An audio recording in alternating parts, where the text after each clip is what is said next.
viewers, Paladin of Odin, and this is some more Magic the Gathering Online. This is another episode of the Standard Commentary series, and continuing with the post-Eldritch Moon release, we have a mono-black zombie deck, or at least that's what it looks like so far, and the other side looks like Grixis Control. Now, Grixis fired off an ultimate price to kill off a Crypt Breaker.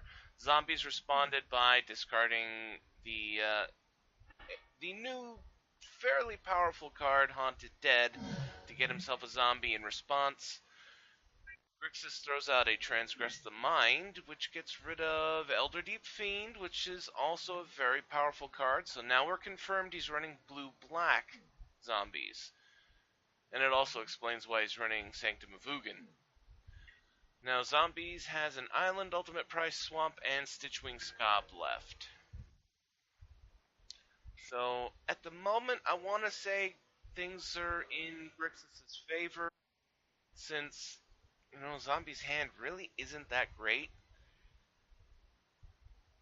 Stitchwing Scob is kind of we'll call it a poor man's Haunted Dead for the moment. Ultimate Price has no target.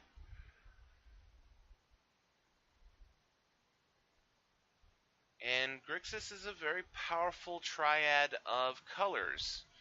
You have access to, with blue, bouncing, countering, draw cards, black, kill creatures, graveyard recursion, and also drawing cards but losing life, and then red is fast creatures and burn spells. He throws down Liliana the Last Hope, gives the zombie token -2/-1, so now it's a 0/1, so it can't hurt Liliana. Evolving Wilds, and end of his main phase. Zombies responds by bringing Haunted Dead back from the graveyard, discarding a Swamp and Stitchwing Scob, which he can bring back as well. But the important thing about Haunted Dead is the fact that how cheap it is to bring it back, and the fact that the token that it makes comes into play untapped. So now he's attacking in for 3, going after Liliana.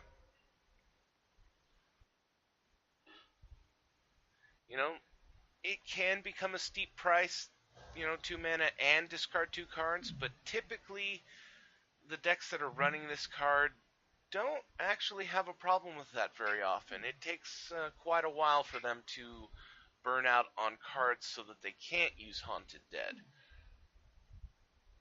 Read the Bones. Okay, searching for answers. He does have card advantage at the moment. Liliana's going to die next turn regardless of what he does. So he kills off the one creature he can kill, putting her up to 2 loyalty counters, meaning theoretically he could have something like a Fiery Impulse in his hand, so blue-black kind of has to attack all in to kill Liliana. And there's the Fiery Impulse. But ultimately, Liliana is going to die.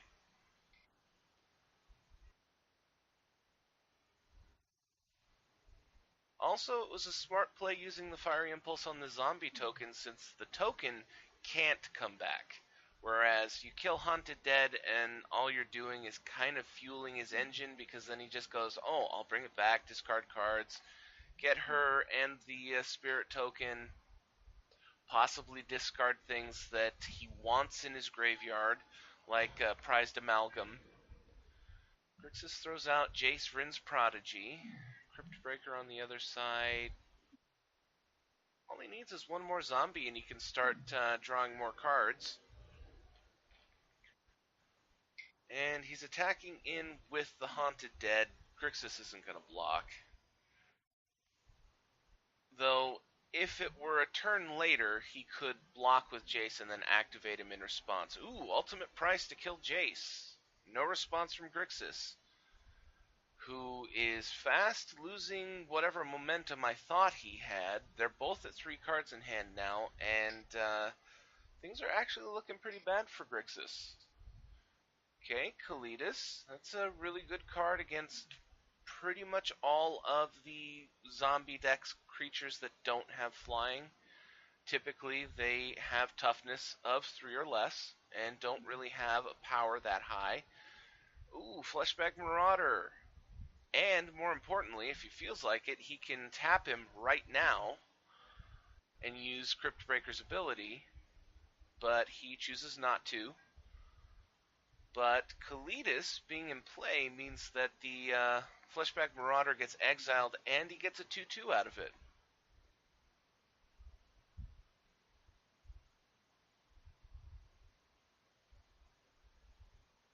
But that's just one of those little tricks that you might not realize at first, because it says tap 3 untapped zombies. So as long as that's in play, before you sacrifice it, you can tap it in response. Because its ability goes on stack, and then you sacrifice. Ooh, Chandra Flamecaller. Well, that puts the board back in his favor for the moment. -2 clears the board, leaves Chandra on 2. And being blue-black, he's probably not going to have very many options to be able to kill Chandra quickly. Ooh, and no plays. He doesn't even bring back... Well, that's the thing. He can bring back Haunted Dead or the Stitchwing Scob whenever he wants. So, doing it at the end of your opponent's turn, if you have nothing better to do, is just as good as doing it when you want to do it.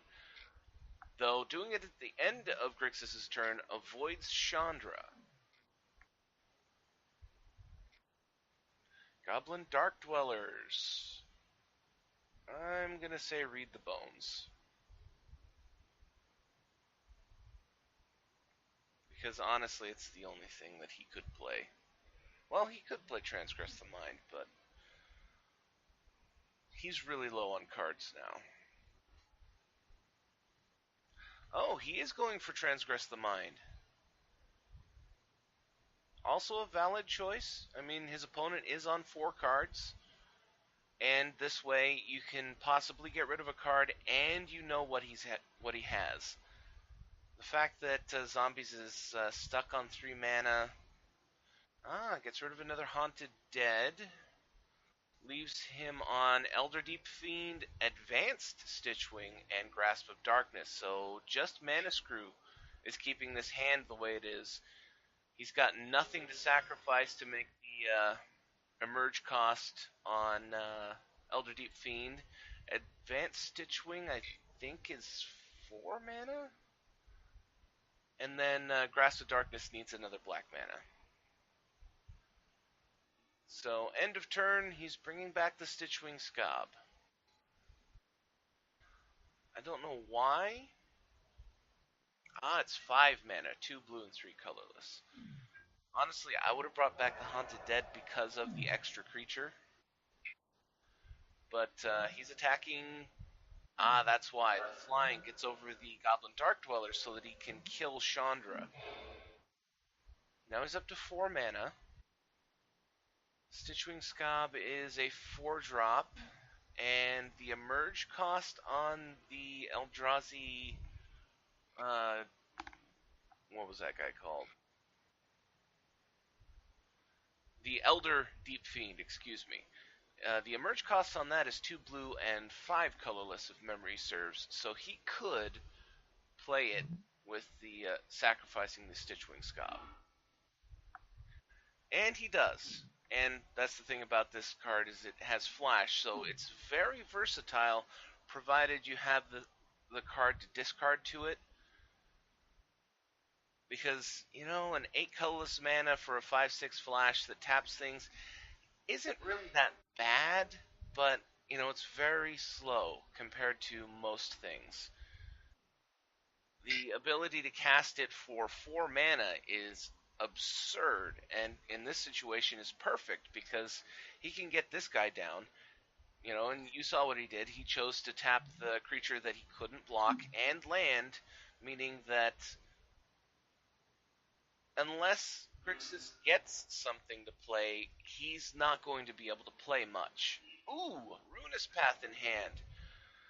Wonder if he had that in hand or whether he drew it, but either way, that's a perfect response to the Elder Deep Fiend. Oh, you're going to tap 3 of my mana? I'll use it to kill the creature that you just used to tap. But he did sacrifice the Sanctum of Ugin to go find himself another colorless creature, which was another Elder Deep Fiend.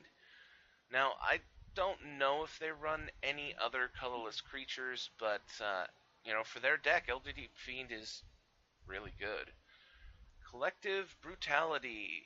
He's only going with one. Target opponent reveals his or her hand, choose an instant or sorcery, and that player discards it. And we didn't even get to see his hand before zombies conceded.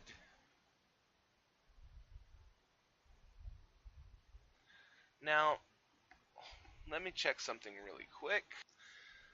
Alright, this video is of length. I'm not really satisfied with this match, but I probably will put this up anyway.